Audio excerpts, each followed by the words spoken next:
It's time to get all the juice from the NFL Combine, baby. There's a lot happening in New York Jets land. We got a special guest. We'll break it all down next, right here on Boy Green Daily. It starts now.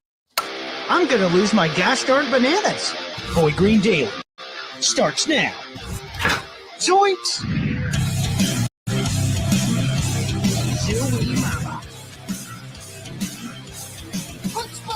I made it clear that my intention was to play, and my intention was to play for the New York Jets.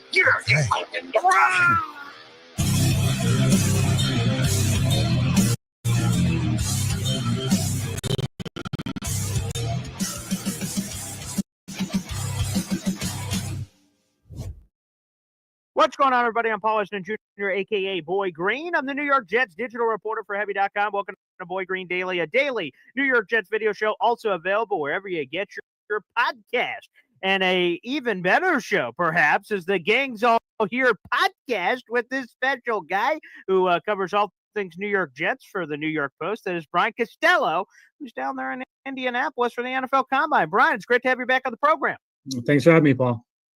Well, Brian, you asked Aaron Glenn, how confident is he that they can find a better quarterback than Aaron Rodgers in 2025? And Brian, Aaron Glenn did not like your question very much, and he sort of didn't answer it at all, and then he just went off in a different direction. So I guess I'll flip the question to you, Brian Costello. How confident are you that the New York Jets will be able to find a better quarterback in 2025 than Aaron Rodgers? Yeah, not very confident, Paul, and that's kind of the point. But the same thing I have written. I understood why the Jets had to move on from Aaron Rodgers. I've been writing that since November, but I felt all along a new coach coming in here was going to have to establish himself. I knew flipping the culture would be a big part of the new coach, and tough to do that with Aaron Rodgers. He's a huge presence, 41 years old. Is he going to really be interested in learning a new offense? There's a lot of complicating factors with Aaron Rodgers. The hard part and the argument is the alternatives aren't really better from a football perspective.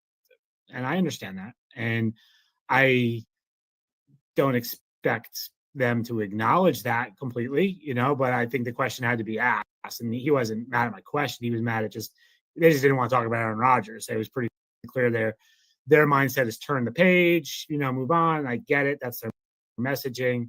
But I thought, they had to answer the questions yesterday. It was the first time we talked to them since they made the decision official. I think it's gonna be tough for anyone to come up with a scenario where they have a better quarterback in September of 2025 than Aaron Rodgers. And with that being said, I guess I'll start off here with a small one and it'll go bigger. If they don't have a quarterback that's as good as the one that they just had, it's going to be a lot harder to win more games with the lesser quarterback then, right? Not necessarily, because like we've seen, Aaron Rodgers was supposed to be the difference last year and they won 5 games. The schedule dictates a lot. And sure, we can sit here and guess at how good this team's going to be or that team, but you can see we're wrong about that a lot. Like even, I've started watching the season back, Paul. I always go back and watch every game again. And watching that Denver game, which was obviously a monumental game in the Jets season, but they were like a 1-win team at that point. I think they had won 1 game, and the perception was the Jets should have rolled over them. Mm-hmm. They were a better team than we thought at that point. They ended up making the playoffs. Like Bo Nix got much better. So you don't know, but the schedule is a huge thing. Health is a huge thing. Obviously, how many injuries do you have? It's easy to sit here and go, oh, this quarterback is going to mean they're going to win this many games. I don't think you can really do that. I think there's a chance they can win more games next year, even if the quarterback play is not quite as good as Aaron Rodgers. Okay, so then maybe that's going to result in my Q&A back and forth with you right now being different. But a lot of fans are looking sideways when AG and Jaron Mujer are saying, hey, our plan is to win now and win immediately. And they're like, well, you don't even know who the hell your starting quarterback's going to be. And you're promising and whispering sweet pleasantries in my ear about winning now. And then all of a sudden we fast forward boop, boop, boop, boop, boop, on the TiVo to the season. We're like, wait a second. this team's just as bad or worse than they were before. That seems like a hard thing to sell, not knowing who the quarterback is, and then telling us that there were plans to win right now.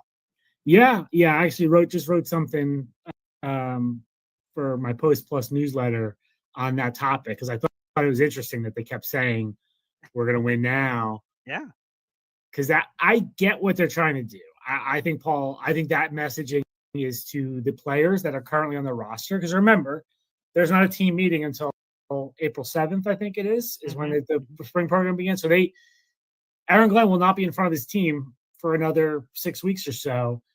So his only way to get messaging out is through us right now and through the Jets social media and those kinds of things. So I think he's talking to them. I think he's talking to prospective free agents that like this is not going to be a rebuild. But I think what's interesting, Paul, is I think they're raising the stakes for themselves. I agree. Because you get a honeymoon period usually your first year as a coach and GM. And I remember like Salah's first year was, we're young. It's about growth this year. Right. The messaging that year. And it was like, okay, the expectations were low.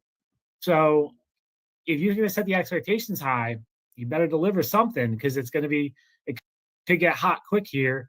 And I also think, and you probably know better than me, Paul, from your interactions with fans and stuff. I feel like, I don't know, the Jets fan base feels different to me this time. Other times there's been a reset in the organization of just kind of, there's more fatigue. Quite. I can't give this regime 3 years to figure this out. It's been 14 years and no playoffs. It's been 9 years of losing seasons. There hasn't been a home playoff game since 2002 season, 2020, January 2003. So what always interests me is when people come to the Jets, they think that stuff doesn't really affect them because they weren't here. Right. But it does. Like because it's going to it weighs on the organization. And I think so, I'm curious, this win now message, does it change a little bit in the summer? Does it change when we get to the season? I'm curious to see how their messaging goes from here. Well, you have the right temperature. Again, there is that fatigue that may not have existed previously. So that's 100% true. And that's what I said to myself as well when I was hearing them continue to promise this win now. I'm like, when I start thinking back to first year coach and the messaging, no mandates, none of this. Hey man, we've got work to do here. There's been a lot of very open conversation about that. So like I said, I found that interesting. We'll see if that comes back around. If things do not go well, wait a second. You guys said it here based on wins. Because I love doing this with you, Kaz. Predict the week 1 starting quarterback for the Jets. Who is it? So look, I'm going to go, Paul, just with the odds. The guy that's on the roster is Tyrod Taylor, right? So there's no ifs, ands, or buts about Tyrod Taylor right now. He's here, and I don't think he's getting cut. I think he's going to be on the roster. So if I'm a betting man and I'm looking at it that way, I'm betting on him. If you're like, Justin Fields, the Steelers would have to let him go. The Jets would have to sign him, or Kirk Cousins. Like there's a condition to all these other guys right now. So I'm betting I'm taking Tyrod Taylor as my guy. I thought they were lukewarm when they were asked about him yesterday. I thought it was, they said some nice things about him, but it wasn't like they were pumping him up. So, I think there's some moves coming. I don't know exactly what those moves are. So if I'm betting right now, I'm betting on Tyrod. Okay. So maybe you just answered it there, but tell me if I'm reading too much into it. Connor Hughes says, hey, so it's probable that Tyrod Taylor's your starting quarterback, right? AG is like, whoa, let's not put the cart before the horse here. Right, like, hey, man, it's February. Draft. Right. Yeah. But I thought, the normal BS coaching answer again. Yeah. He's the quarterback on the roster. Of course, he's the starting quarterback. Like that, we've gotten those kind of answers before. I don't think anyone would promise you the quarterback's going to be in September right now if you have uncertainty. Even like the Colts, like they said there's no open competition. Right. Like I don't think anyone, unless you have someone who's locked in there, is going to say who the quarterback's going to be in September and February. I think if we'd asked him like, hey, if you're playing a game Sunday, who's your quarterback? I think he'd say Tyrod Taylor. Okay. But yeah, projecting it down the line, I didn't expect him to really buy into that as much as Connor tried valiantly. Yeah, I love it. There was a lot of ones that he sort of twisted. Like I loved it on the trade up. Do you believe the team is in a position right now to be aggressive to move up, considering the other needs, and then trading up? And then Daramuji said, yeah, and we're kind of like, but I could trade up, could trade down, and then I thought it just sort of killed it. So is yeah, that's the classic okay. GM answer this time of year. They're open there. They're open for business. They're open for everything. Yeah. Okay. Well, you asked another question to General Manager Darren Muji, and you said, how active will they be in free agency? He just said, we have a good plan, and then said nothing. So I asked you guys, give us the truth. How active is this team going to be, the New York Jets, of free agency? Yeah, I don't think they're going to go crazy, Paul. Like, I just don't think they're going to be the day one spenders. I just don't get that vibe right now from them. There's still 2 weeks. There's still, like, the stuff is percolating right now. Like, right as we speak, I'm in the hotel, Paul. The Jets are in this hotel. There are a million agents down in the lobby that have meetings with all the different teams. This is where, you're starting to see some stuff kind of leak out today. Not necessarily about the Jets, but Matthew Stafford and this and that. Like, that's going to happen the next few days is when. So I don't think they're going to be, big spenders. They've got holes though. They have a lot of holes in this roster. So I do think they're going to have to be somewhat active in free agency to fill those holes. You can't fill them all in the draft, and you don't want to go into the draft with a bunch of holes where you feel like you have to draft for need. So, I think there's going to be I think they'll be active like in the second wave of free agency and the third wave, which they've kind of been the last few years. Has kind of been their MO. It's been a while since they've been day one spenders. So I think that's probably the way it's going to go. Are the Jets going to let Jamie and Sherwood hit the open market? Good question. I'm not sure about that one. Again, I would think those meetings are probably happening. Drew Rose. I saw Drew Rosenhaus, who's Jamin's agent. He's here, obviously. He's probably going to meet with the Jets at some point and talk about that. We didn't. That was one I had him on my list and didn't get to him yesterday with Glenn. I would have been curious what they probably wouldn't be very honest, but what their evaluation was of him. So we're gonna. There's only less than 2 weeks, right? Right. Period. Correct. Like 10, 11 days. So yeah, we're gonna find out pretty quickly here. I don't see why Jamie would do anything really early. Why would he? Yeah, right. Yeah, to me, if you're a player, get to that negotiating window, see what you can get before you re-up. Are any of the let me rephrase it this way, because Jamie is a really intriguing guy to fans, but I'll rephrase it. Are there any in-house Jets free agents that are set to hit the open market that are a priority for this current regime to bring back? Not that I know of, Paul, but again, like to be completely transparent here, like these guys have been on the job for a month. I do not know them very well, right? Yeah. And so I'm not going to sit here and pretend to you that Aaron Glenn and Darren Muji are texting me every night and telling me what their plans are. Even when you know the guys pretty well, they don't tell you that. They really try to keep their plans close to the vest. We'll see. As I said, like agents might start. There might be some news coming out of after agents meet with them and stuff that they're moving on. But I have not heard that any of these guys are priorities right now. But that doesn't mean they're not going to be re-signed. What's the so Connor Hughes, speaking of one of your buddies on the beat, he said that Morgan Moses is not expected back, and I saw that. I'm like, what? Why not? Why wouldn't they? Yeah.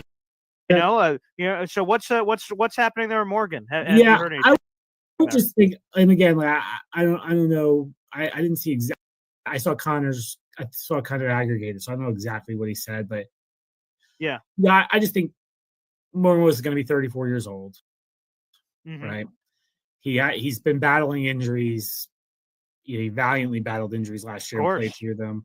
If you remember his last year in Baltimore, he had a torn pec that cost him time. Right? Yeah, so he's breaking down a little bit. He's getting older. I would think you're probably looking to go younger at that position. And I'm not saying necessarily 22-year-old, but like maybe you want a 27-year-old that's just coming up for their second contract, and you're looking there at that position. That to me is logical. I don't think it's necessarily against Morgan so much. I do think the Jets got older last year. They kind of had that, they felt like they had a window, and the free agents that they signed last year were older, and Morgan was a trade. But Tyron Smith and Mike Williams was a little bit older. So I think this year they're probably they need to prioritize getting a little bit younger. Yeah. For Connor, he was writing a piece about something else, and that's just the thing that stood out. He just said it sort of matter-of-factly. Morgan Bosa not expected back. No reason or anything provided. So I got a lot of Jet fans cocking their head sideways at it, which is sort of interesting. But to your point, they wanting to get younger perhaps, and maybe Morgan just wants to go somewhere and win, which I couldn't possibly blame him for if he wanted to go in that direction. Any free agents Jet fans should circle as potential targets? I'm not there yet, Paul. Again, I think we still got to see where we are for the next week. I think we'll start, the picture will start to become a little bit clearer. But even again, it's usually muddled all the way up until free agency. You never know exactly who they're going to go for. I mean, obviously, if the Steelers don't sign Justin Fields, that's the one everyone's going to be focused on. Is are the Jets going to go there? And we don't know exactly what their view of Justin Fields is, but I think he's a guy, quarterback obviously is going to be the one that's the highlight of all of it. And, we'll see if the Jets go after him. What about the fifth-year options? The Jets have time. It's normally not till early May, but we've got Sauce, we've got Garrett, we got Jermaine. Any note or thought? I don't see why you wouldn't pick up the fifth year on all of them. I don't see any reason not to. Obviously we expect Sauce and Garrett to be looking for contract extensions, and we'll see where that goes. Like Muji didn't really answer the question about his philosophy, on that. I was actually curious more in the philosophy question, because there are a lot of GMs now who say like no one's getting a contract after 3 years. Right. That was Douglas, right? Yeah. Douglas was like that. Obviously he made Quinnen was really the only example, but he made Quinnen wait. And I get that. I get that perspective. So I'm curious to see how Muji handles it. But yeah, I mean, picking up the fifth-year option has no effect on that stuff anyway. And why wouldn't you? All three of them have shown to be good players. Jermaine had the injury last year, but I still think it's worth giving him the money for the fifth year and making sure he's locked up. But do you expect extension talks? So, like, put fifth year aside, just in general, potential long-term extensions to be discussed this offseason at some point with some of those guys? I think the players are going to want to discuss them. Sure. So, I bet. I'm curious how Muji handles it. And again, like, we don't know Muji at all. We haven't seen him operate, so we don't know how he'll do this. I think, if I'm not mistaken, right, Surtain got a contract after 3 years, I think, in Denver. So he's been 3 years. That's right, yeah. I think he did. So, yeah, look, if it's me, Paul, I'm locking up Sauce and I'm locking up Garrett. Right?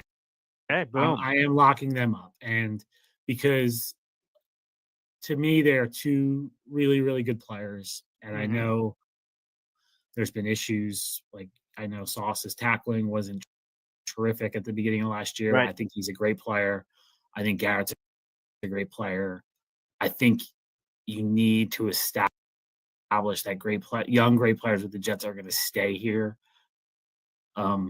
You guys all know the list of Keyshawn and John Abraham and Darrell Revis and Jamal Adams and Leonard Williams, and the older folks can go back to John Riggins. Like, it's there's been like young stars who've left the Jets, and some of them haven't done much after they left, and others have.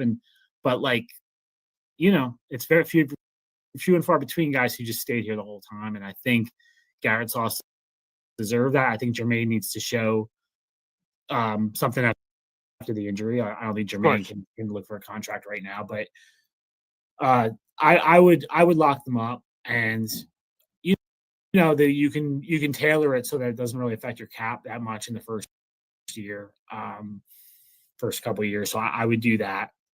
But to me, I think it's just important to keep you, like they keep. Eric Gleb was like, we want to keep good players in the building. Yeah. I'll show us, right? And then like the third year argument, like to me, the number's only going up next year. For sure. Yeah. Right. And if you believe in the players, then the number's going to go up, not down. Yeah. Jamar Chase is going to get paid. Right. 100%. I don't know who the other cornerbacks are that might get paid, but the number's going up and the salary cap's going up. So there's room for it. And like, if you're not going to pay these two guys, I don't know who you're going to pay. Like, to me, they're good players. Sauce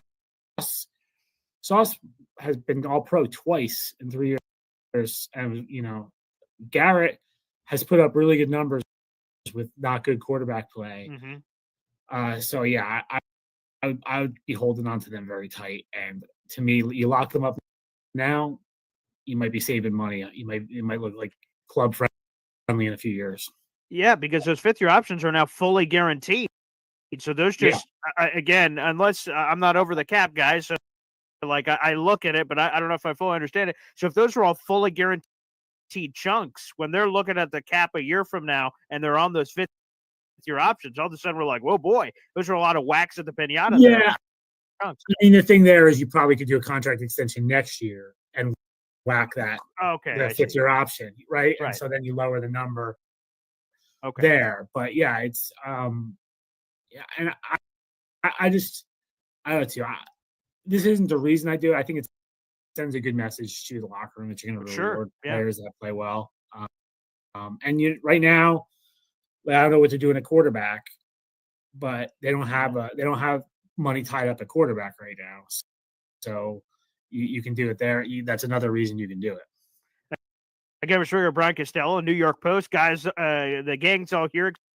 Excuse me, Jets podcast here on the show. Brian, how have you enjoyed your back and forth with AG early on here?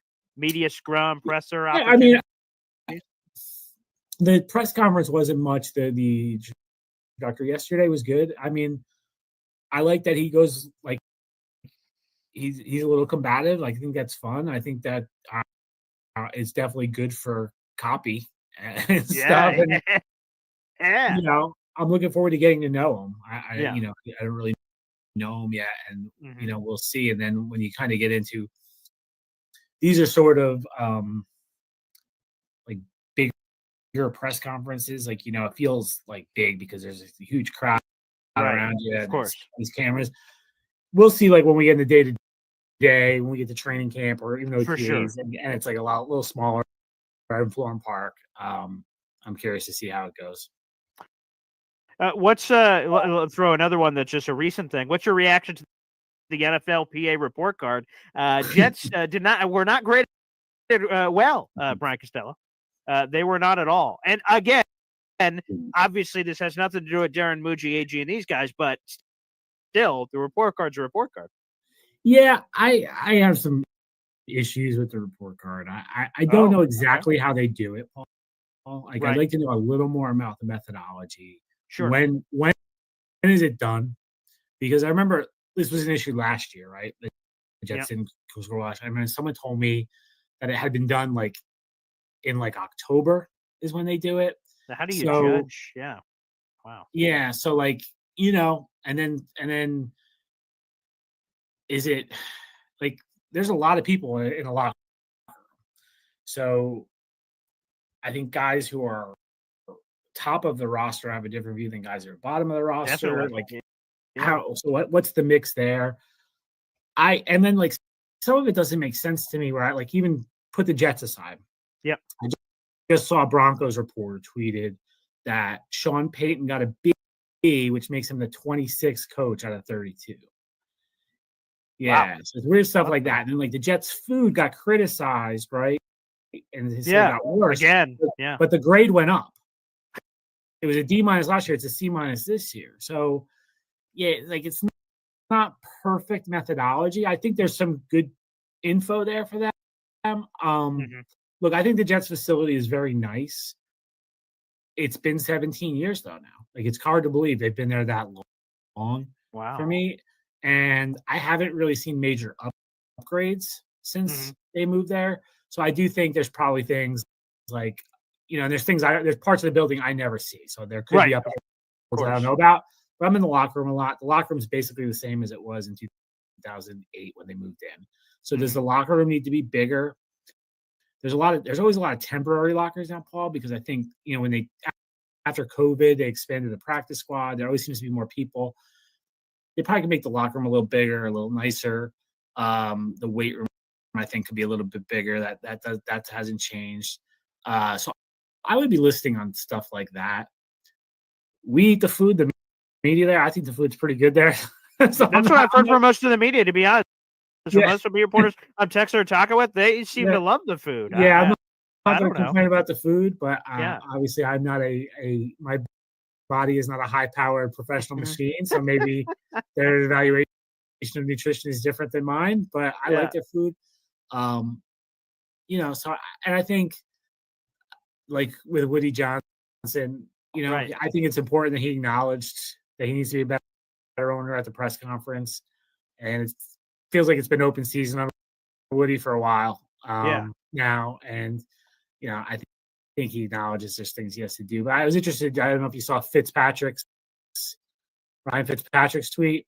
No, I did not.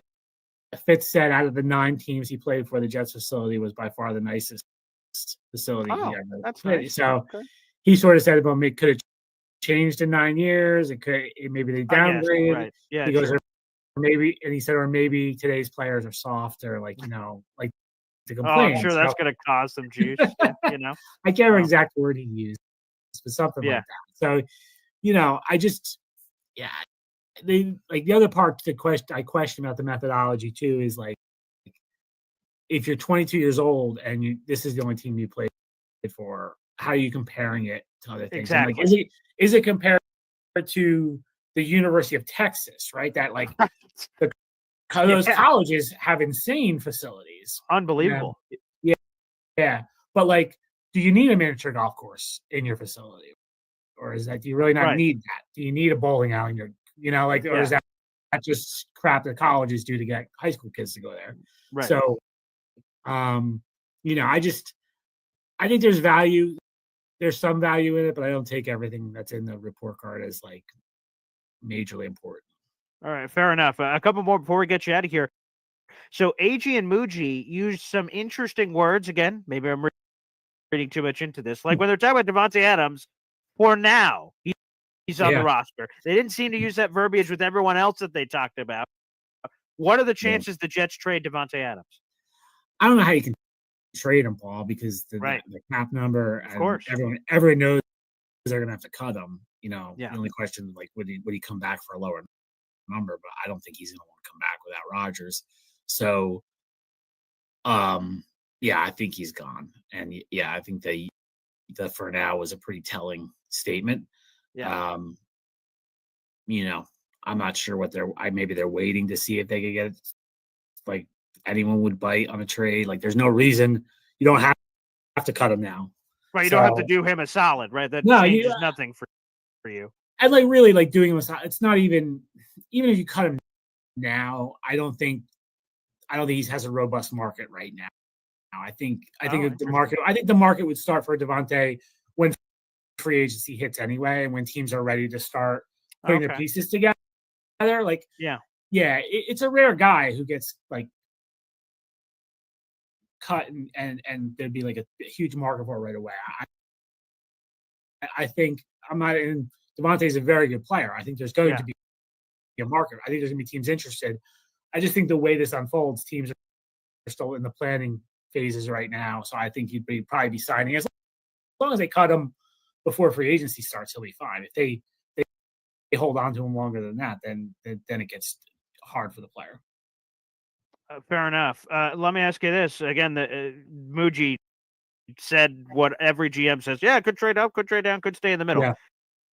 What are the chances Jets trade up for a quarterback? A lot of buzz about that among fans on social media. Yeah, I just don't see it, Paul. Like, Okay. I don't know. I don't think that's where they're at right now. Okay. Team building wise. Now, that being said, Sure. if they have a strong conviction on a quarterback, do it. Like, you do whatever you can to get that guy. Like, look how many quarterbacks we've watched come through the Jets for the year. So if you watch Cam Ward and you walk away, you're like, that's the guy, man. That is the guy. Go ahead, do whatever you got to do to get him. Is my philosophy. But I'm not sure. And again, I'm not a draft expert. Like, I don't pretend I watch all these guys all the time. But from what I read from the people whose job that is, doesn't seem like Cam Ward and Shedeur or Sanders have that kind of scouting report right now, that they are like can't miss game changing quarterbacks. So to me, if that's how you feel, you're not trading away future picks or anything to get them. What about the Mel Kiper Jr. scenario? Shedeur Sanders just falls into the Jets lap at 7. Now what's the conversation? I've heard people say, that's a disaster putting him in New York, but to me, he's handled the pressure of being the son of a Hall of Famer pretty well so far. I'm not worried about that part of it. I'm not worried about that part. It's the evaluation of the player. You know, fair enough. If you think you can play, like, that's if he falls in your lap and like you think, go ahead, take a shot. You know, I mean, the chances are you're not going to make a second quarterback pick.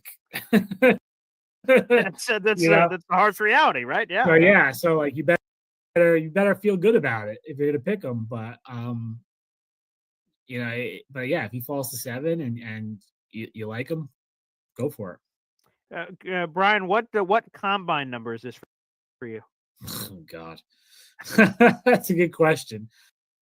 Okay, probably like 14ish, 13ish, something like that. I missed one for the birth of my daughter. Oh, okay, that seems like a fair reason. That was a good one. And then obviously there wasn't one in 2021 for COVID, right? Yeah. So it's probably 12 or 13, somewhere in that neighborhood. Now, what do you hope to get out of it when you go and do these combines? Yeah, the combine is really like just seeing people and talking to people, getting to know people, like obviously trying to get to know some of the new staff, seeing agents, that maybe don't return your phone calls, but here you can get in front of them and talk to them.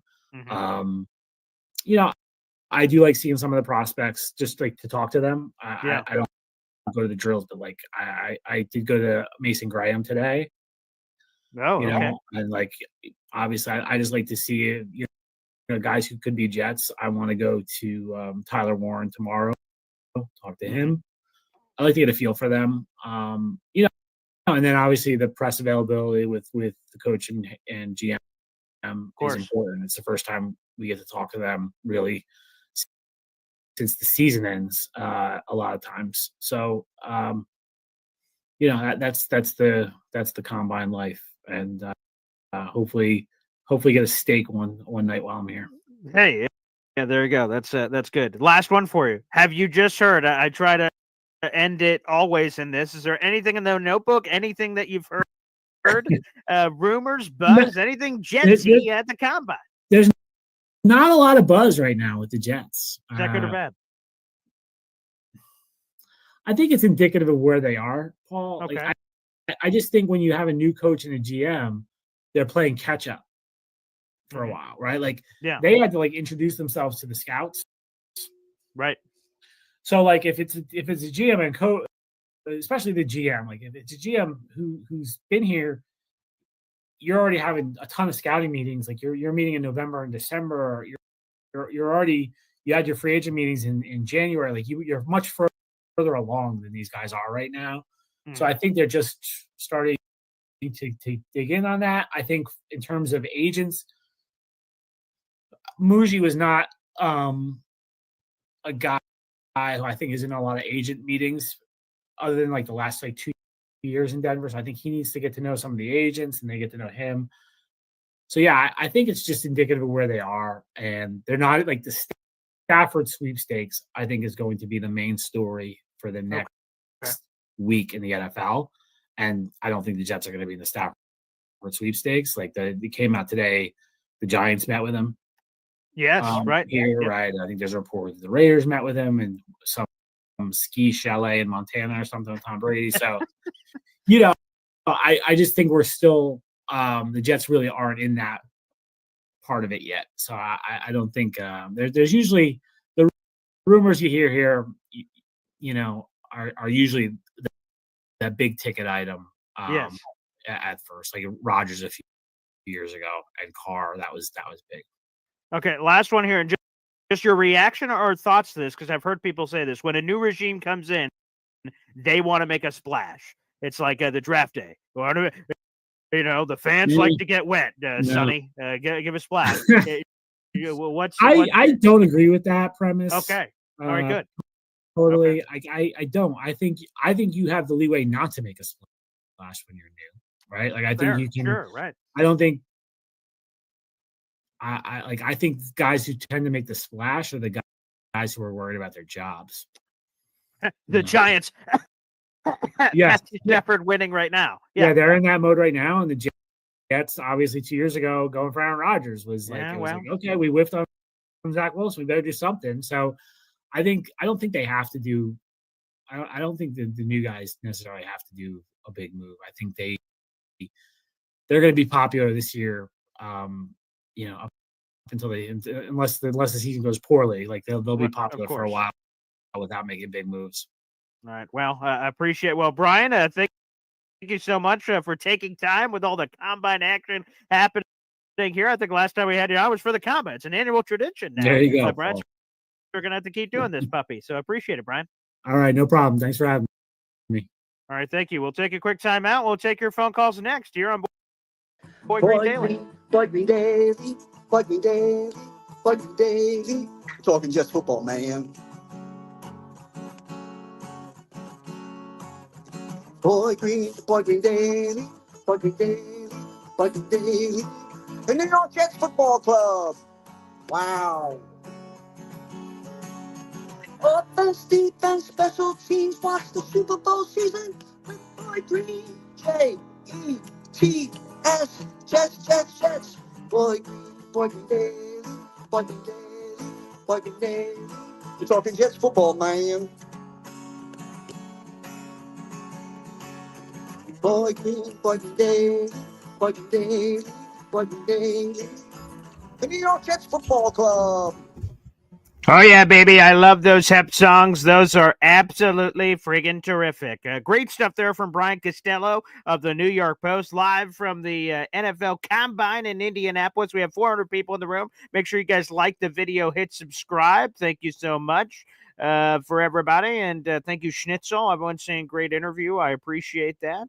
Very nice. God bless. It was a lot of fun. We had Brian on last year for the Combine, and there was another goodie. So thank you so much. A couple of comments I want to get to real quick. The phone lines are now open. That is youtube.com/boygreen25. If you have something to react to from the interview or just Jets conversation, the NFL Combine drills start today at 3 o'clock on NFL Network. Plus, we're going to have Boy Green Meets Woody at 3 o'clock, so we'll have competing action happening on there. But that's youtube.com/BoyGreen25. We're streaming live on Facebook, Heavy on Jets, my employer, Twitter @BoyGreen25 as well, but youtube.com. A couple of things here. First off, number one Austrian Jet fan, baby. I saw this earlier, but I didn't get to do this because of limited time. Wow.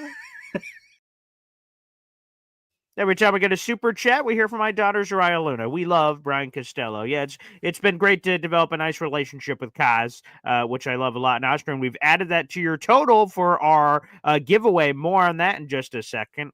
Another YouTube super chat coming in here, baby. Wow. Dixon Yas. I see what you tried to do there, buddy. Muji has no personality, very bland, not a fan. To me, I don't judge the general manager and head coach on entertainment value. Feel free to judge me on entertainment value. If you think I'm bland, maybe this probably isn't an entertaining show to watch, but I don't judge Muji. No personality, bland. I like So speaking of those waters that I'm sure you're criticizing here, Dixon, is that, like, for instance, the Aaron Rodgers conversation. In his opening, so he steps up to the podium. He has a whole opening spiel, and he says, hey, by the way, let me address this Aaron Rodgers thing. Here's what I'm going to say about it. Bing, boom, bam. All right, now if you guys have any questions, I'll answer those. A couple of questions came in on Aaron Rodgers. By the way, I don't blame the media for not listening to Darren. Ask your questions. Who cares what they want you to ask or not want you to ask? You have to ask the questions no matter what, especially when you have them in front of you.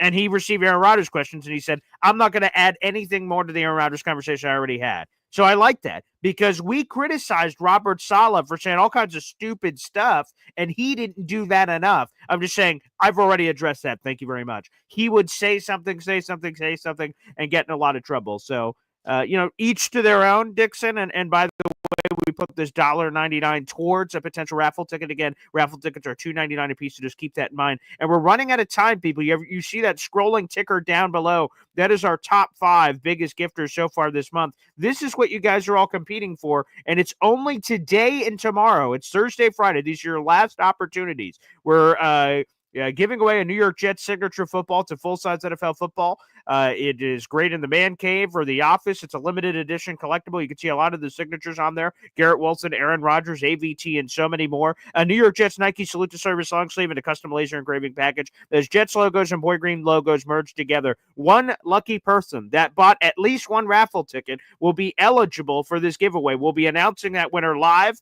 very transparently on the show with a random wheel picker. That'll be happening on Saturday morning with myself and Hop on Pop. So, folks, that means you could get your raffle tickets in today. You could get them in tomorrow, but at the close of business tomorrow, the dogs will be called, and no more raffle tickets will be accepted for this specific competition. So please, everybody, keep that in mind.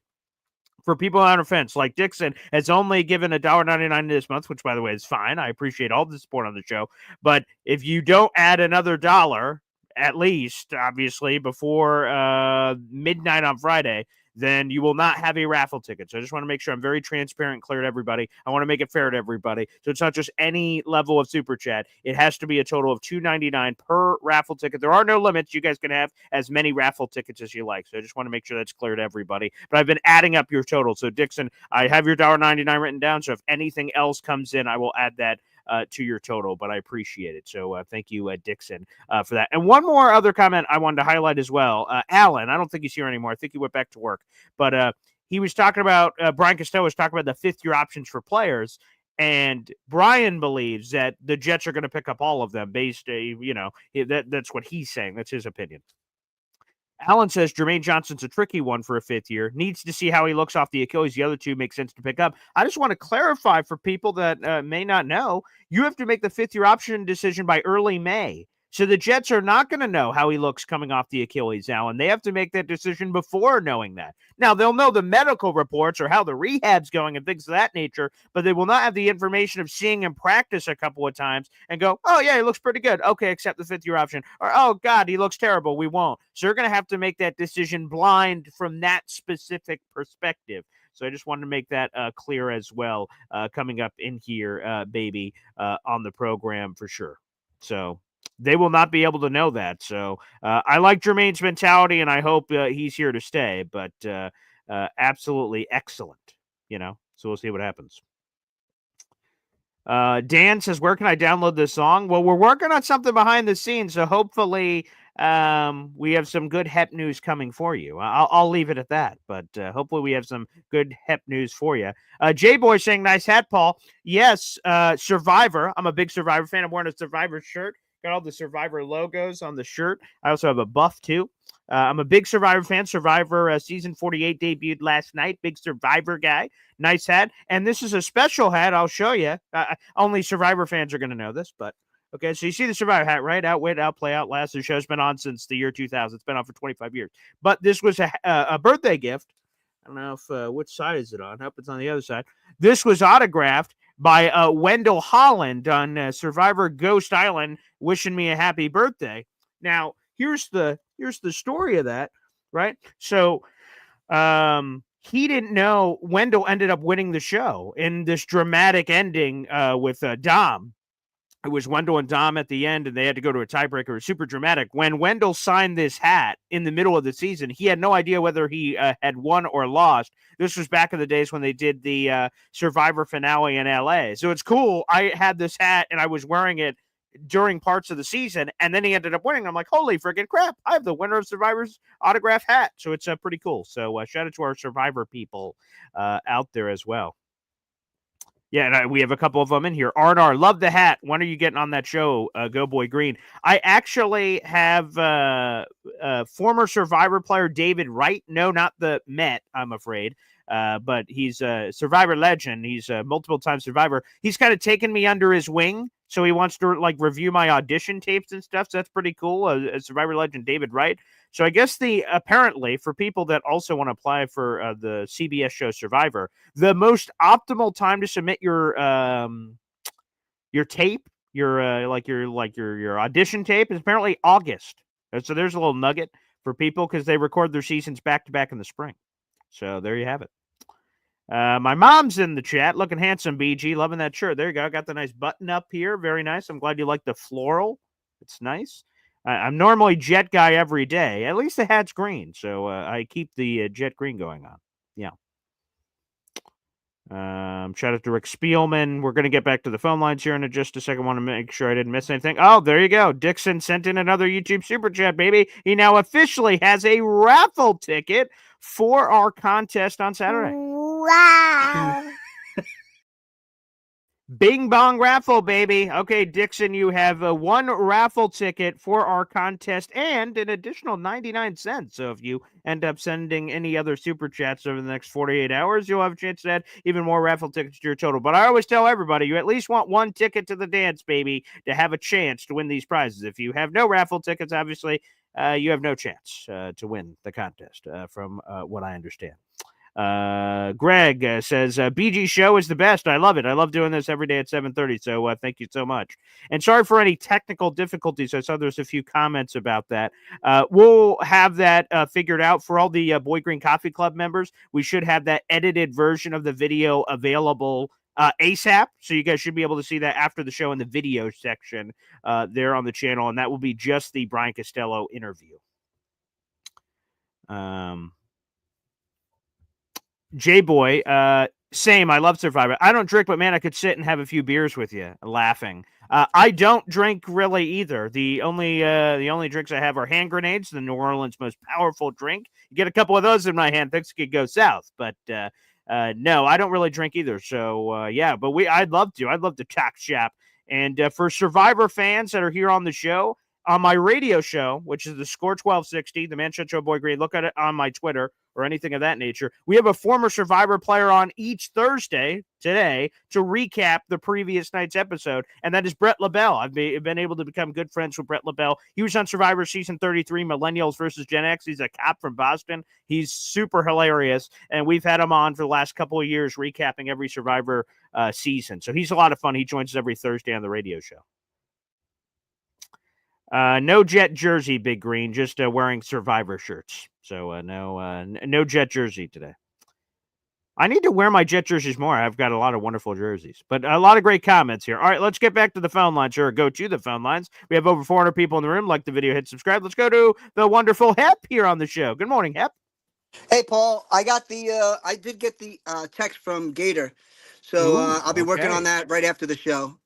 Excellent. Can't wait. I have no idea what it is, so I'm looking forward to the surprise.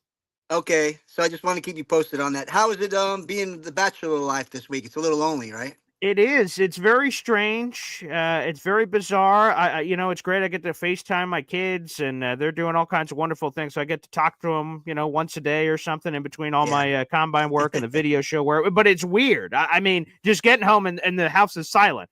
Just cooking whatever little food I'm cooking, that's just eating it alone as I'm watching like combine footage or other stuff. And I'm just like, oh, it's like a bizarro. I feel like, a meteor hit the earth and everyone's dead. And I'm just living on the planet alone outside of my interactions are happening at the radio show. That's basically what's going on. So it's crazy, but I think they're back on Saturday night. So I'll enjoy a couple more days of silence then, and then they're all back. That's great. Yeah, well, let you know how blessed you are. It gives you a little bit of 100%. yeah, because there's a lot of guys out there living that lonely guy life. It's rough. I mean, I'm blessed. I have a family too, and Yeah, but not everyone so does. Yeah. yeah. So shout out to everyone. I'm keeping you in my thoughts. Love you guys, and peace out. Appreciate it, Hep. Yeah, it's a good call out. I have this temporary. I was going to say choice. It's not. It's not about a choice, but I have this temporary thing where I'm just operating from home alone. For those who don't know, my family is all in Massachusetts. My couple-month-old son, my couple-year-old daughter, my fiance—they're all in Massachusetts. I'm just in this house by myself, outside of going to the radio show. So it's been super freaky. I'm going to be honest, but hey, pour one out. We've been able to do a lot of great work, which is a lot of fun. All right, let's go back to the phone lines here. Let's go to Asmaniac Madness's own number 9 seed, NY Jets FL, aka Ted. Paul, thank you. Yes. I'll say it for you, like I said it for Nick Fario when I said the Eagles would roll. It's nice to have some peace and quiet in the house once in a while.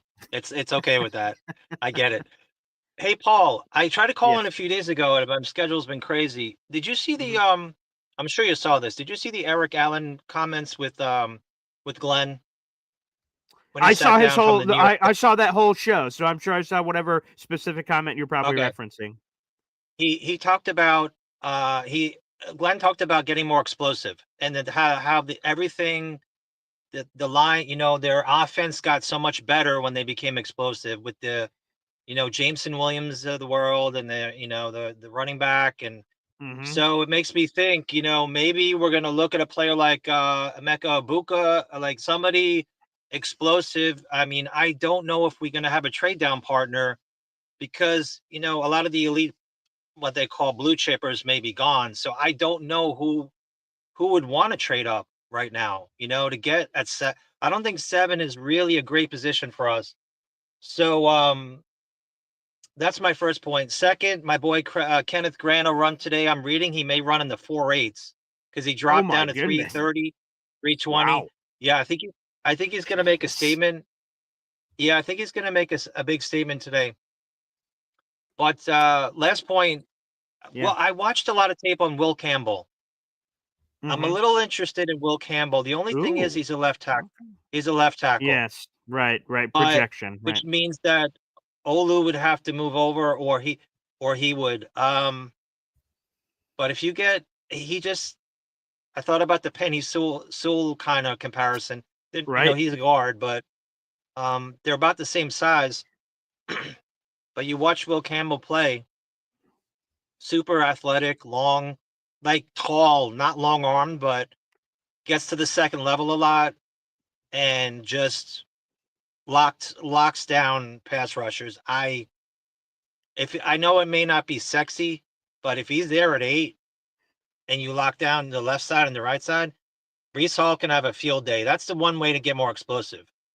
Yeah, I just want to add real quick. So, like for instance, I'm going to mention a player's name I loved, but I'm like, I don't know about the fit where he went in the draft last year. It's Joe Alt, the Notre Dame offensive tackle. I'm like, the Chargers. That just Rashawn Slater's left tackle. Joe Alt, all of a sudden, we're going to teach him Guatemalan. He's going to jump over to the other side. Okay. And Joe Alt was awesome this year at right tackle. So, some people can do it. Again, I understand that's I don't want to call it a rare example. There are a lot of tackles that have been able to make the transition, but there's a lot of graveyard bodies too of people that tried to make that transition and it's failed. When you ask someone to do something they've done really well in college and then something different, even opposite, that's sometimes a risk. So yeah, we'll again getting your let's call it first round right tackle, and then all of a sudden your full line is all together. Yeah, that's incredibly intriguing. Yeah, so I mean, Kaz did mention something. He's a nice guy and all, but he said the Jets fans are not patient. I have a pulse on the team, Mm-hmm. but yet he said we had a lot of holes. But how do you fill holes if you have less than 3 years? It doesn't make sense. You have to give him some time to fix everything, and not and establish a culture, because the Yeah. culture of Robert Saleh is trash. So we got to get that stink out of the room quickly. But I got to go to work, Paul. I Hey, blabbered enough, so No, Ted. I'll just say this. I'll let you go, but as soon as you're off, I have that very clip you're talking about. I'm going to play it here on the show Okay. about the Awesome. speed. So thank you, Ted. Thanks for bringing it up. So let's play this clip real quick. Aaron Glenn, after jumping off the introductory press conference, immediately went over to EA, Eric Allen, and Ethan Greenberg, the Jets team reporters who did NFL Combine live shows. This is a quick 40-second clip. But AG talked about speed and adding it to the team and how important it was with Detroit. And now it just makes you think, what free agents or draft picks could he be talking about that he wants to add to the Jets for the same thing? Roll the footage. Can you speak about the importance of speed, the speed that you brought to the game yourself, and also the speed that you guys were killing people with in Detroit? Yeah. Listen, and there were a number of guys that we actually scouted to play certain roles when it comes to that. Obviously, J-Mo, or as the receiver position, because he was able to clear everything out. And then we had one of the best slot receivers in Amon St. Brown, right, to be able to work the underneath. So that was a huge help. And then the 1-2 punch with the running backs that we had. Man, we had the hammer, right, and then we had the guy that could just take it to the house anytime he gets the ball. So I think speed puts fear in the defense, especially at the certain positions, but allows everybody else underneath to be able to work and be able to make plays. Speed puts fear in a defense. You're talking my language, Aaron Glenn. I wonder what he's talking about. I guess we'll see in due time. Let's go back to the phone lines, baby. Let's go to Jason here on the phone lines. What's up, Jason? Good morning. Hey, Paul. Good morning. How you doing? Hey, I'm doing great. I love that. What's that? A lavender color? It's bringing out the color in your eyes. It's very nice. Like that. Yeah. Yeah. Yeah. It's from My Hero Academia. Oh, nice. Okay, Yeah. I got to check that out. People have been telling me about that. Yeah. So I'm calling because I'm like a little bit fired up. I guess we all okay. are, right? But Yeah. did Muji say something like that he wants to for Aaron Rodgers' contract? He wants to do a post June cut, That is, post yeah. June He 1st said one cut.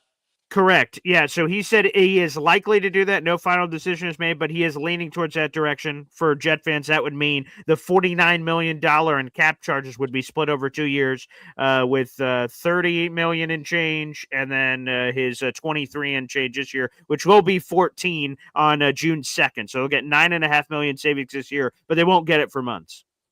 Right. So I've already done like the math, right? Yeah. And it doesn't really make much sense, right? Like because it's like he doesn't know that Wilson, right, Sauce and Jermaine, right now their total is like 25 million for the 2025 year, right? Because I think they make like 10, 6 and 4 respectively. But It's when going we to be pick up even more, actually. Oh, for 2025. Yes, you're talking about 20. I think I know where you're going. Go ahead. Yeah. 2026, right? Yes. When we assuming that he's competent enough to sign them for the 3rd-year option, they're each going to Right. be, I've already looked up, Sauce made 2 Pro Bowls, the other 2 have made 1, right? It's going to be like 10 million more. So for each person, so it'll be like 30 more. And I know the cap goes up, right? But it's like the cost is going to be 30 more for the same players, right? And then so why would we want to defer 34 million in 2026 when we like, let's be real, this upcoming year we're not going to be competitive. So unless it's like a farce saying like, oh yeah, we want to win this year, starting now, every decision we make is to win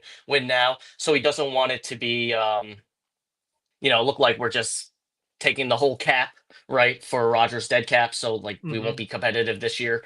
Like unless that's what it seems like it is, right? Because it makes no sense to take 34 million dead cap in 2026 when we could be using that in free agency, when that's actually the year that we might be competitive. This next upcoming year is not going to be. We have no quarterback answer. We were terrible last year. We're going to have the same people this year. Right. Yeah. So like where's the upside? So this year we need to be clearing out the books and then, gaining all the other, like getting picks actually. Right. Because I know people say, oh, 2026, we don't want to always say that year is going to be better for quarterbacks, but they have like 5 prospects that are supposed to be like 1st round picks. Right. So and this year there's none. So we already know this year we're not going to get one. Right. Or assuming that one of them doesn't drop, but they're not even really that highly rated that much anyway, right? Some of the boards are like, that Cam is like the 8th overall pick or 8th overall prospect, and then Shador is like way less, right? So I don't know. It's I will tell you, I'm with you, Jay.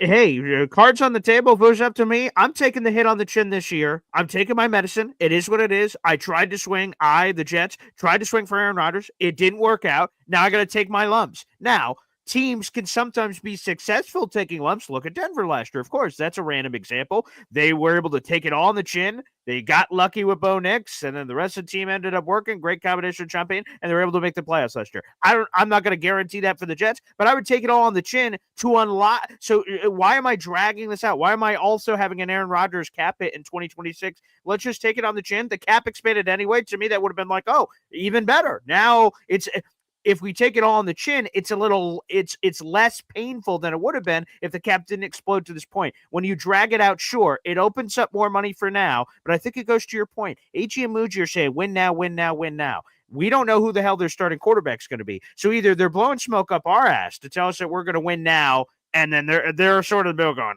maybe not. Or they have the wrong assessment of the roster. They say we're going to be good. Then we're bad. Like, shit. Well, that's a surprise. And then in 2026, now we're operating from behind. So I agree. Exactly. There are some potential issues there.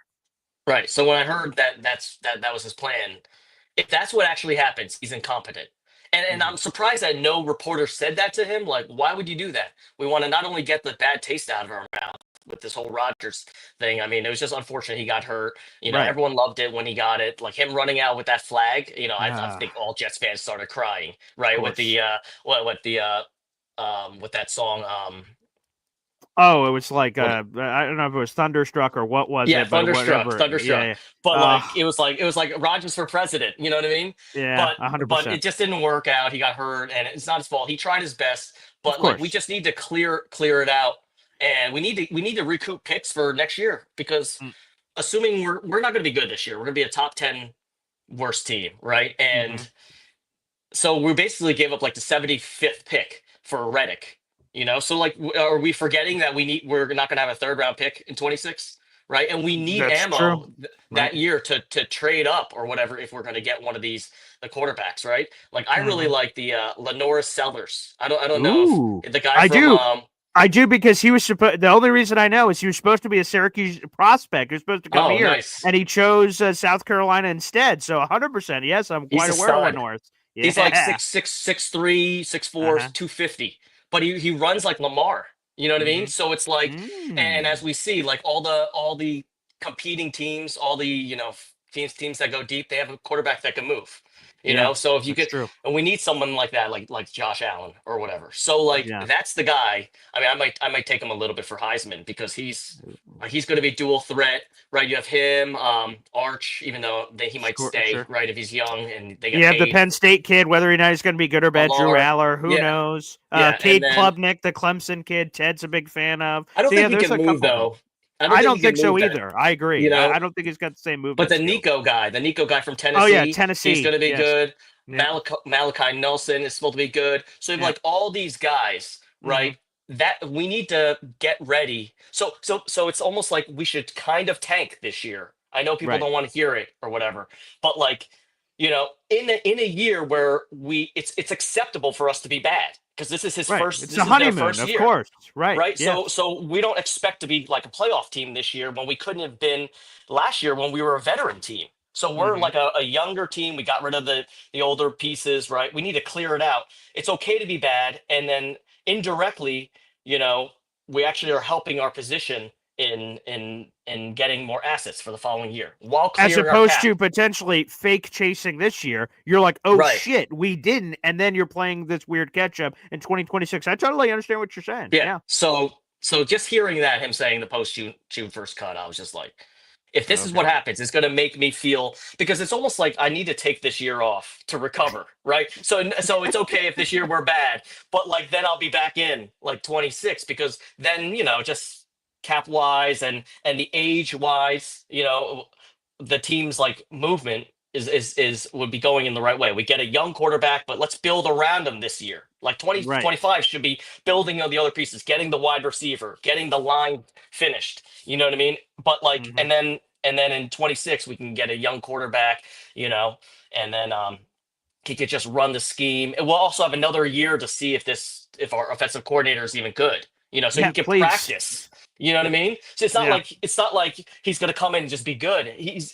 He has no experience. So this is the Right. year where we need to develop what our team identity is, what the schemes we're going to use, and then get like the surrounding pieces, and then maybe 26 we can get a franchise quarterback. Because honestly, in Glenn's tenure, he's going to need to have a face of the franchise quarterback. Of course. Otherwise he's going to be fired in 3 years anyway.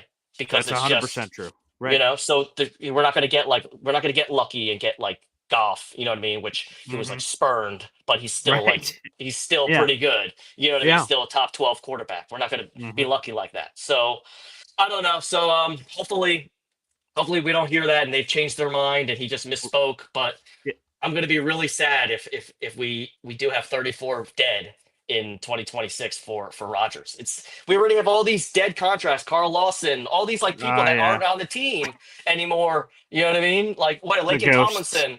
Like Yeah. why? Clear it out, Yeah. please. I wish I would win the lottery, even though I'd have to win it like 10 times over, so I could buy this team and then just, I feel like the fans would do better because we Yeah. care. You know what I mean? And Yeah. and then Woody being what he was the only person to get an F. F He's as he's ownership. the worst. He should Yeah. just fire himself, please. But anyway, all right. Well, I'm I sure we have love other it. callers. Thanks for the call, Jason. I love the passion. That's awesome. I hope you call back. That I could feel it. I think that's something the fans resonate with. So yeah, Jason, please call back again in the future. That was passionate. That was awesome. I loved it. Real quick, before we go back to the phone lines, which we have callers waiting, and we'll get to you guys. A number one Austrian Jet fan sighting. We get a membership gifting. Hey now. Michael Plasucci. You just got a membership to the Boy Green Coffee Club and now 170 raffle tickets for a number one Austrian Jet fan, baby. You love to see it. All right, let's go back to the phone lines here. We got Ricky New York here on the program. Ricky? Hey, how's it going, Paul? Excellent. Yeah. I know what that guy was trying to say, but the Yeah. thing is, okay, Yeah. we were a 5-win team last year. Correct. Yeah. Look, we lost 3 games because of kicking alone. Yeah, that was awful. Yeah. So, by his rationale, we've got all the same guys. We're Basically, obviously going to have a different kicker. And a lot of free agents. I mean, that's a part. I think Connor Rogers spoke about this on the desk with EA and Ethan, that the middle of the roster is the thing that really needs to be attacked. There's a lot of blue chip guys that are on this team, and they have some back end guys. Like I like Leonard Taylor III, but he's obviously a bottom end of the roster guy. It's about filling the meat and potatoes of this team. The Jets are going to have somewhere in the ballpark, and I'm rounding up, of 30 free agents. That includes unrestricted, restricted, and ERFAs. So there's going to be a ton of turnover on the meat and potatoes of the roster. That'll be up to AG to fix. So that's the part that'll be different that I don't know if Jason highlighted there, but yeah, the meat and potatoes of it. And that's the thing is, for not taking the whole hit this year is those guys are still trying to compete this year. Sure, they're not phoning it in. The thing is we do have some people that are free agents, but let's be honest. How many of those guys did we need upgrades on anyway? That's a very fair point. Yeah, the entire interior defensive line for one. Yeah, Yeah, and I have confidence on the kind of guys that he's going to bring in. All the foolishness and lack of discipline and stupid mistakes that we saw last year is not going to fly. I'll tell you one move that Aaron Glenn has already made that made me a fan is they granted Michael Clements permission to seek a trade because they said, I believe that's a fake report that's out there. Oh, is it? Yes. I do believe that was a fake report that went around out there. So yeah, it shouldn't be. I don't think he has the standing to. Yeah, I'm going to start looking around. I don't know who else is at the dance that would be receiving, but no, I believe that's a fake rumor. Right. But you know what? Even what the way that he was talking about, the running backs, we got a hammer, we got a guy that can take it to the house. Sounds like the guys we got. So I think that they'll use these players a lot better. Um, and I have utmost confidence in the kind of guys he's going to bring in here. And, I miss the good old days, when he was on the field for us. And, but you know what, like, and even when Rex was initially hired, like, I mean, I liked it, but I don't think it was really until we got a look at him in Hard Knocks that I think that's when I got really The fired up. When following a lot year, of right? got really fired up. Yes.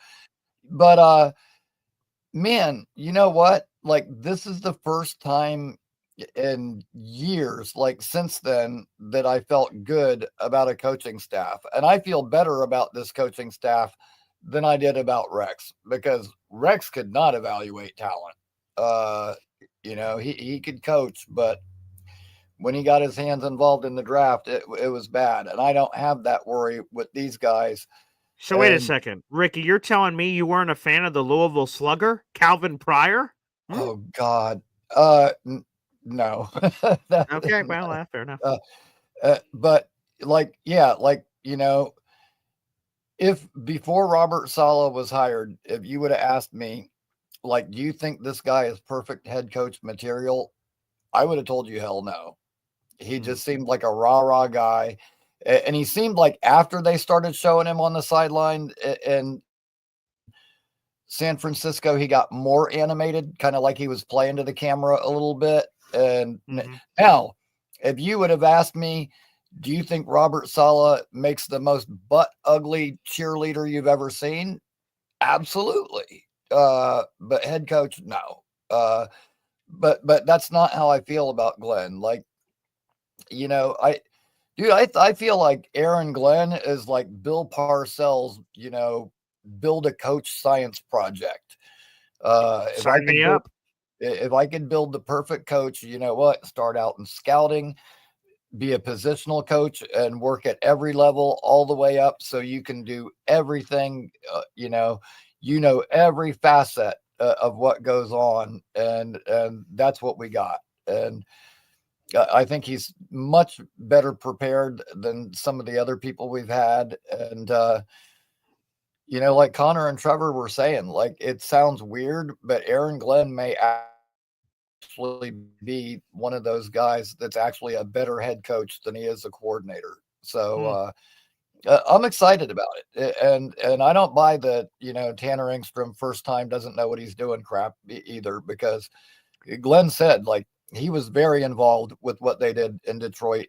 Ben Johnson got all the credit, but Tanner was hands-on there as well. So I'm looking forward to it, man. And I know we got some holes, and I know we got some questions, but I mean, honestly, last season was a train wreck in a lot of ways, and we won 5 games. There's no reason to think that we can't retool a little bit.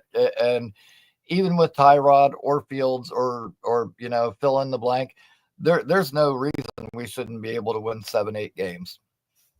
Let's hope that we can. And I will say this, and I appreciate the call, Ricky. So Jason, and there's a lot of truth to what Jason says, and I respect a lot of what Jason says. Now, what I will say is this: none of us know who the hell the starting quarterback is going to be. Could be Tyrod, could be Justin Fields, could be any of these guys. So knowing who that is, I think, changes our perception of the season. And obviously, there's a full free agency and a full draft. So there's a lot left to be decided. So I'm not waving the white flag on this year. None of us know what's going to happen. What if this is not going to happen based on information? If the Jets trade for Matthew Stafford, what's your perspective on it? If they sign Sam Darnold, unlikely, right? By everyone saying it. What if they do? All of a sudden, our perceptions change. So I'm not willing to wave the white flag on the season, but I understand Jason's perspective that it's hard to see right now. How do we go from this to this with no quarterback as it's currently constructed, unless you believe in Tyrod Taylor? So I totally get where Jason's coming from. I would just say right now, at this moment in time, on February 27th at 8:44 a.m., I don't know who the quarterback is, so I'm not willing to put the death nail in. But again, if it was up to me, I would have taken the full dead cap hit this year. Candidly, it doesn't sound like the Jets are going to do that. All right, let's get one more call in here, and then I got to run to the radio station, so I got a few minutes real quick. Let's go to 57 Years of Pain. some can resonate with, aka Neil here on the show. What's up, Neil? Paul, how you doing? Neil, by the way, who are you facing off in Asmaniac Madness? Where are you at there? ND Jet, he's going to wipe the floor. Oh, yeah, he was talking shit. He's you going to wipe heard the that, floor huh? with me. Oh, you I heard him didn't say you? that on your show yesterday. He's looking past. He's looking past me. I saw. I've only been on Jake's show 4 years. Every T-square, every game, tons of highlights. I'm not the flavor of the month though. Like some of the other guys, but the real chat people who know me, going way back years and years, they know that I'm the most passionate Jet fan there is. So is there anything you'd like to say to Indy Jets right now? No. You'll let the actions do that. You'll let the actions do Good luck. Okay, Barry Sanders. All right. Good luck. I was listening to Costello's, this guy, Greg Costello. Is that his son? Yeah. Is that, yeah? Yeah, I think, let me see on Greg Costello. Greg But yeah, he's a big Costello, tape what's his guy. name? Greg Costello? Yeah, 1 second here. Let me get that for you. Yeah, it is. Yep, Greg Costello. Yeah, I'm sure he has to be because he's the senior producer of NFL Films. That's got to be, let me see here. Let me tell you something. Oh, he's the nephew of late broadcaster Howard Cosell. Okay, so there you go. His nephew. Yeah. He looks a lot like him, I got to tell you. Yeah. And I remember Howard Cosell. That's how old I am. But and they work with anyway, Steve Sable and everybody else like that right. from NFL Films. So yeah. Now look, this guy does draft quarterback evaluation is really his specialty. Okay? No doubt. Yep. Now he picked 4 quarterbacks, and his second favorite quarterback in the draft. I saw this. Tyler Shuck. Yep. And I don't hear anybody really talking about this guy. Not at all. No, zero. I mean, so to Jason's point, and he sounds, if he owned the team, I'd probably kill myself because I got to wait till I'm 80 for the team to be good. Because then we're going to go next year quarterback. Oh, we got great ones next year. And then we're going to rebuild again. And then it's going to be 2029 when the quarterback develops. Then 2030. Then we're going to stink again and get a new. Oh, it's a wonderful carousel we like to be on. Let's just say this. Okay. Every prognosticator had us as a top 5 roster last year. Is that accurate? Correct. That's 100% accurate. Yes. All right. So if we had a top 5 roster, not my opinion, not your opinion, but the league's opinion. Yep. We had a top 5 roster. That's what they said. Yeah. What's different on the roster this year than it was last year if we fill in a couple of holes, add some good coaching, and the only thing is it would be nice if we still had Aaron Rodgers, but forget about that now because that ship is past. Mm-hmm. But with, Tyrod Taylor had a playoff run with Buffalo. Sure. If Aaron Glenn is any good, I mean, here's the reality. We're taking a crapshoot here with a new coach that never coached before. That's, we're taking a shot here. We don't have an established coach. We don't have a coach with a track record. Certainly he looks the part. I agree with Ricky that he looks the part. No question about it. I like a lot about what he says. I like his attitude and everything else, but we'll see how he is on a coach. He's only been a coordinator. And we all loved Salah. We were all, running up. We all thought. We were running up and down the bleachers like, whoa, we're all pumped up with Salah. Let's go, baby. It's going to be the guy. There we are, out of breath at the top of the stairs, and there's a new coach there. But hey, by the way, real quick, I just want to send this in to make sure I don't forget. I got a special request here. Southern Jet says, Boy Green, say hi to Neil for me. So Southern Jet, one of the classics, one of the OGs. Southern Jet and I sat together at the Jet Raider game. We had a road trip with the Asmaniacs, and it was a terrific road trip to Vegas with Circa. Awesome. Man, it was an amazing time. See, these are the things we did jealous. together as Asmaniacs that most of these guys that are in this thing, these high-ranking guys in Jake's thing, they've never been involved with any of that. So guys like Ricky, Southern Jet, they know with OGs, this is a 1 year, March Madness. This is right. Not this is the first year, right, that they've done it with these guys like Beast Breaker, all these guys that came on in the last couple of months that are the hot dessert of the month. Where are they going to be in 6 months? I'm here, and let me I've been ask you real around. quick, Neil, on this S Maniac Madness that's going crazy. Do you, because it's going to be, for people who don't know, again, Jake Aswood, how do you not know? Jake Aswood's the greatest thing since sliced bread on his channel. Everyone's going to be voting on all these episodes starting on Saturday. Do you believe the flavor of the months are the things that's going to win out, or is it going to be the OGs that have been here forever? Are those going to win out when those poll results start coming in? That's a great question. There's there's 41,000 subscribers Jake has, Yes. I mean, look, Jake and I went to crazy. games together. I know his dad. I've been on this show for years now. Me, King Lowski. There's a lot of guys here that are on the show that have been on for a very long time. People don't, guys come and go. When you think about it, right? Everybody doesn't watch every single day. We do. There's some real diehards, okay? Yeah. But the diehards maybe make up 1,000 out of 41. Think of about course, that. which is how it works in life, right? Those diehards so my are point a small is, percentage.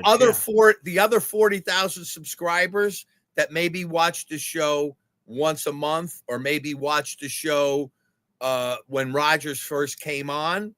Okay. Right, yeah. When Rodgers first came to the Jets, me, King Lowski, a couple of other guys were the highlight of Jake's show because we were so passionate about what was going on. The same thing when Zach Wilson shit the bed. We were the same people that were in there crushing them. And, this was a time when maybe there was a different sector of people watching the channel. So it's going to be interesting because it's not just the new guys. That's why I say, to me, if everybody is truly going to go based on what I say, then it should be, in the final four, me, Lowski, Snowball, guys that have been around the show for a long time that are dedicated listeners. I mean, when you think about it, right? KC Jet fans are one seed. He's going to be the Jet fan. I mean, the guy, they're great storytellers. Right? They make great content, Butterbean. These guys are all, I love Bobby. Bobby's great, but he's a Giant fan. I mean, look, we're Jets, okay, Paul? Yeah. If I got on your show every day and I was a Dallas Cowboy fan, oops, I'm sorry. I'm not thinking about Paul Sr., am I? Oh, I'm sorry. Yeah. Anyhow, I'm kidding around. Yeah. But that's my opinion without running it on. But I appreciate your show, doing a great job. I'm not looking forward. I'll be honest with you. This is the first season in a long time I'm really not looking forward to. I got to be honest. The Aaron Rodgers thing broke my heart. Be honest, it broke my heart. Yeah, it did. To me too. Absolutely. He just gave me so much hope, and he gave us all his fans a lot of hope. I mean, when the guy came out in practices and everybody was Aaron Rodgers, and we went crazy, and I was on the field with Jake when he came out with that flag. We were on the field. I mean, awesome. I was by Klecko and Curtis Martin, all these guys. I had VIP passes right on the field. And Paul, when I tell you, that was an all-time Jet moment, it's going to be a memory I'll always have. I'm not sure what think about it. In the last 10 years, prior to Aaron Rodgers walking in the door, what kind of excitement have we had as Jet fans? Really nothing. It's been few and far between. It's been few and far between. So I'm still going to remember some of those moments, I will say. I know a lot of people are just going to say, the Aaron Rodgers thing was a disaster, this or that. There's going to be so many cool things I remember. Again, it's part of my intro for now. We're working on a new intro, but that raw reaction to Aaron Rodgers announcing he wants to play for the Jets was so cool. Oh, my God. I remember your reaction. Everybody. Yeah. We were crazy. And like I said, top 5 roster last year.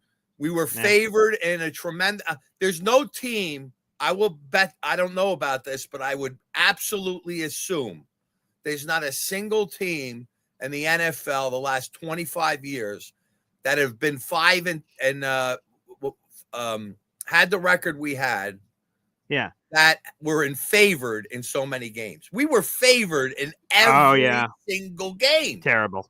Yeah. I mean, how many teams that have 5 wins were favored in like 12 games. We were And by favored the in like way, 12 games. And the only time and they I'm- got the hint was yeah. at the end of the season when we started Right. actually playing decently. So, I'll just say real quick, Neil, as we're wrapping up here, that Rich Saminia, I think, had it in his thing that the Jets broke the record for being, by Vegas's standards, the most favorited team to finish with that record, which is crazy to think about. Let me do a couple of nuggets here before we officially sign off, and I got to run to the radio station. Taylor said, I started watching Boy Green for an hour or so of Jets content. Now to have to watch 8 hours content of Jay just to keep up with the lore. Love that, Taylor. Thank you so much, and I hope you guys enjoy all the content here. Let me make sure I get everybody here. I know we have another super chat to get to as well. Shout out to Terrence. I don't call in on the Jake Asman show. I only call in on the Coffee Club, baby. Thank you so much. That's beautiful.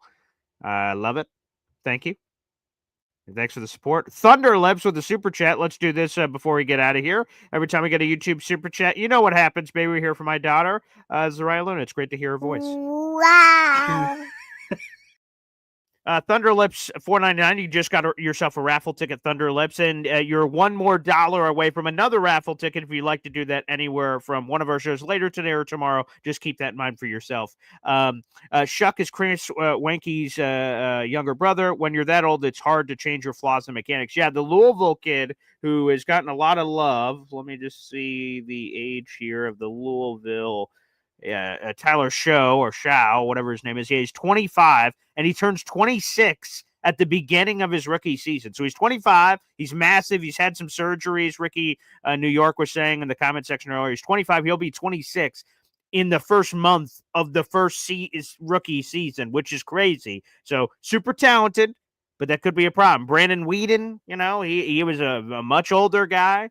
Again, if it's a franchise quarterback, I guess age doesn't matter and you'll take whatever. But obviously that has to be considered as well. So great comment there by Thunderlips on the age. He is a much, much older prospect. I just want to make sure that that is clear for everybody. We'll be back on the show. We got 500 people in the room, but we will be back on the show coming up at 3 o'clock. Boy Green meets Woody. I hope you guys can tune into that. That'll be happening as well.